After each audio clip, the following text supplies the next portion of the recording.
It was time to take cover this afternoon and find a safe place in Trumbull County during a tornado warning. Now, this is one picture of a cloud at Willow Lake in Champion on Route 45 during the middle of the weather alert. First News reporter, storm team meteorologist, and the live drive action cam were all covering the storm as we were on the air live for about an hour. Now, the Weather Center was busy watching the sky and telling us where a tornado was possible. Our meteorologists kept watching as more storms followed. Here's meteorologist Rod Cowan with a look at current conditions. Yeah, thanks a lot, Dave. As we take a look at the radar here, the storm that prompted the tornado warning came all the way from Geauga, where they actually saw a rotation or a possible touchdown. It has since died down as it made its way out towards Vienna. Back towards the west, another cell just pushing to the south of the turnpike as of right now.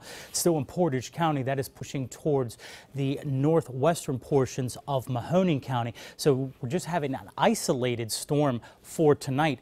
Very warm where it hasn't rained, temperatures where it hasn't rained in the mid-80s. Where it has rained, you can see Newton Falls out at the airport in the 70s. So that rain really kind of cooled down Trumbull County, but out ahead of that storm, temperatures still in the mid-80s. So we're going to be dealing with an early storm for a couple locations. That would be Mahoning County, and then most locations are going to calm down for tonight with lows in the upper 60s. But there is a chance for more stronger storms. I'll tell you when that's coming, and a cool down for the weekend also. And that's just in a few minutes. Back to you.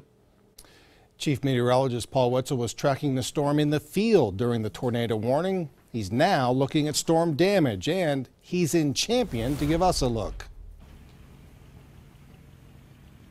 Cleanup has started here in Trumbull County, just north of Champion Center off 45, and here cleaning up a tree behind me that was blown down from the outflow from a thunderstorm. We were tracking this storm closely right underneath the updraft base. This was not from a tornado. This was the outflow, the wind blowing out from the heavy rainfall as the neighbors had reported, but the cleanup has started here behind me. One thing I want to take note, if you ever have damage in your yards, notice the power line laying in the grass here. This becomes extremely dangerous. Now, the power has been shut off here locally, but you'll notice it extends up to the home next door where this tree was uprooted.